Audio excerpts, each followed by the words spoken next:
Have you ever been in a space where you weren't seen? Where someone walked right past you and didn't even say hello? Where you spoke and no one heard you? Have you ever been invisible? This is the reality for 2.2 million people in the United States who are in prison or in jail. Now, that number is pretty striking, I would agree. But according to Forward USA, 1 in 2 people in the United States has had an immediate family member incarcerated. 1 in 2 people in the United States has had an immediate family member incarcerated. America, we have a problem. It's not just a problem, it's a crisis. You see, the crisis of mass incarceration is one with which many people are familiar. There have been reports and documentaries and studies and all kinds of things that have told the story of how incarceration has increased over the last several decades. But as a nation, we are failing to treat this issue with as much intensity as we need. We are failing to treat this issue like the crisis that it is, and consequently, we are failing to effectuate a true justice reform. We are failing to actualize true systemic justice reform. So, the impact of mass incarceration extends well beyond the walls and the bars of our prisons and our jails. It extends into our systems of probation and parole.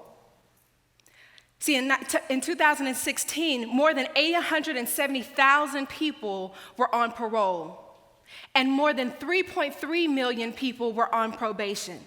Together, more than 6.6 million people were either in jail or in prison and on probation or on parole. That is a crisis.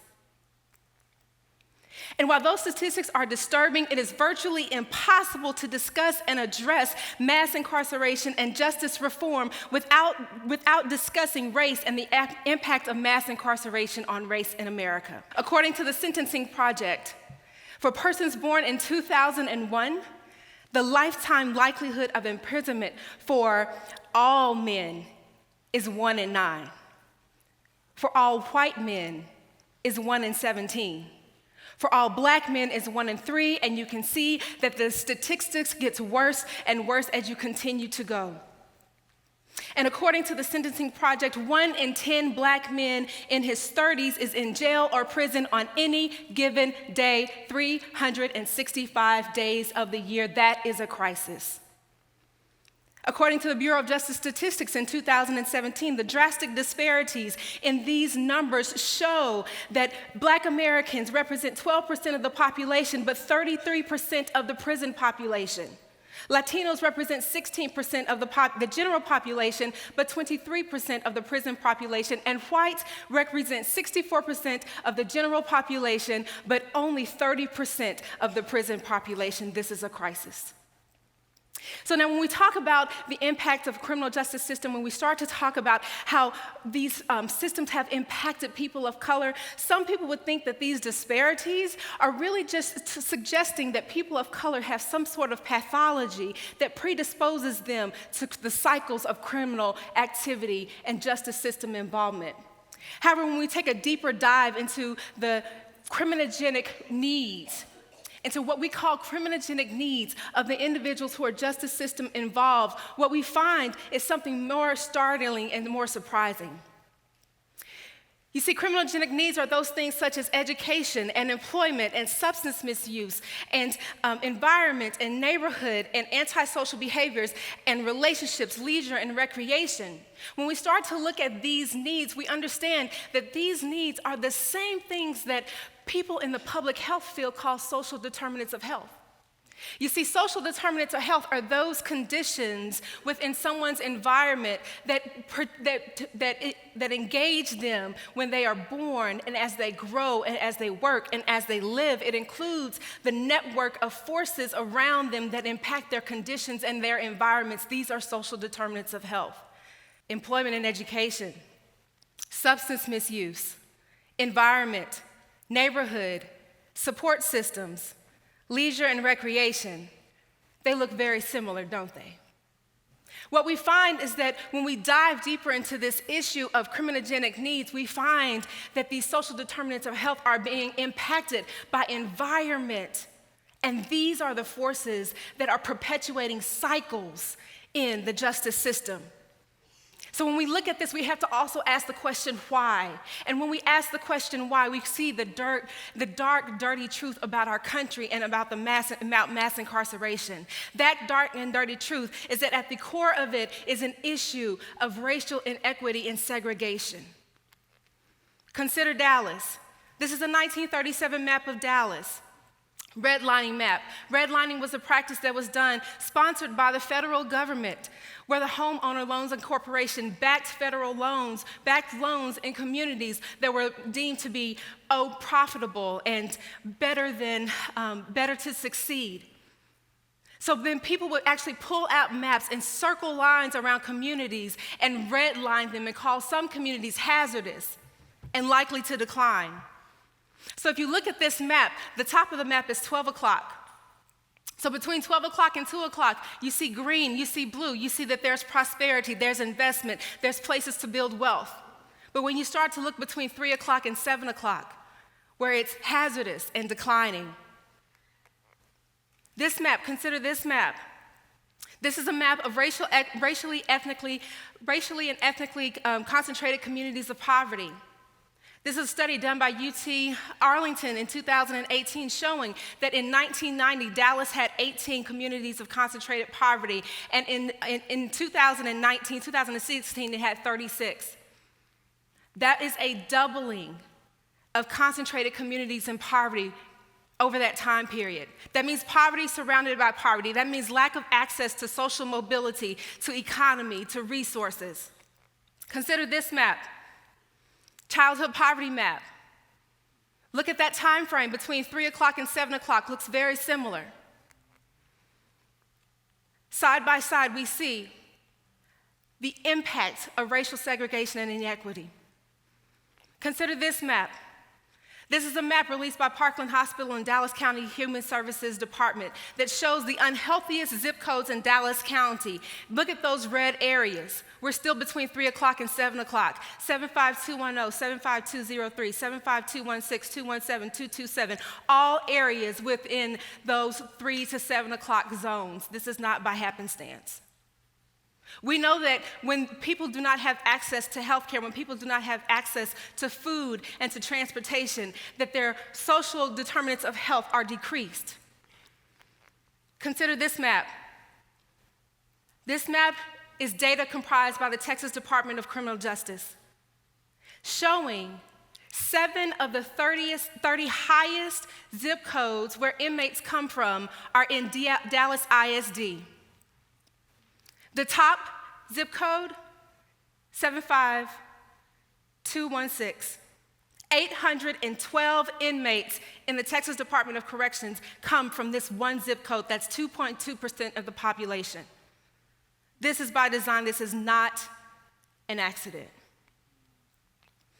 As a community and society, we can choose to brush past this data as merely intriguing or coincidental, or we can choose to acknowledge what logic, reason, and research is telling us, that there is a direct correlation between racial inequity as instigated and perpetuated through segregation and poverty and crime in the criminal justice system. But there is hope. For those of us at the Lone Star Justice Alliance, we recognize that these social determinants of health are also the things that we have to address in order to end mass incarceration and to transform the lives of people who are involved with the justice system. And so we transform justice and we transform lives. In this program, our program is represented in the community. Our judge comes off the bench, comes and sits at our court program, and we don't have parking to pay. You can park easily, and folks can come into the community and have court. We believe in access to justice. We believe that it's important for folks to be able to tell their story and to see other folks in the community doing what they're doing. We provide opportunities to build community and gain the necessary skills to pursue and maintain wellness. We recognize that it is important for us to provide opportunities to exposure and to broaden their horizons and to explore the possibilities that lie before them. We include things like recreational activities and learning opportunities to get GEDs and high school diplomas, recognizing that so many systems failed these persons: the transportation system, the education system, the zoning system, the family system, the child protective services system. So many systems failed, and let them be where they are now. And so it is our responsibility to build a social network, to build the social capital necessary for them to realize their dreams and their goals and to be the productive citizens that they desire to be. Health and wellness is so important in this place, because without that health and wellness, you cannot effectuate your dreams and your goals. And so, of course, the most important part is graduation. When a participant graduates from our program, their cases are dismissed and immediately filed for expunction. They get a new start, a fresh start. We recognize their humanity. We recognize that life has not been fair. We recognize that there have been systems that were designed to keep certain people marginalized, and we work to advance through those systems. So then the question is, whose responsibility is it to reform justice? Is it the prosecutors? Is it the judge? Is it the police officers? Is it the court-appointed attorneys, the district attorney? Is it the public defender? Is it the bailiffs? Whose responsibility is it? Well, I submit to you today that it's all of our responsibility. We all have a responsibility to our community. We have a responsibility to make sure that those people who were born into this world have an opportunity to succeed. They're already survivors. At the point at which any person was conceived and made it through gestation and delivery, you survived. And because you survived, your life matters. So until we as a people recognize that just because somebody is justice system involved does not mean that that has to be their story. It does not mean that their life is wasted away. But instead, it means that we provide the same grace and opportunity that was given to us, that kept us from falling and from failing. So when we recognize that we come together as a community and realize that thing that Dr. King talked about in a letter from a Birmingham jail. He said, we are intertwined, inextricably linked together, so that what impacts one directly impacts us all indirectly. And that I can never be what I ought to be, and you can never be what you ought to be until you are what you ought to be, and I am what I ought to be together, so that we can become the community that we should be. Will you stand for justice? Will you fight for justice? Will you say to those who dismiss those who are in the justice system that their lives matter? Will you make a change? Will you work for justice until justice rolls like water and righteousness like a mighty stream? Thank you.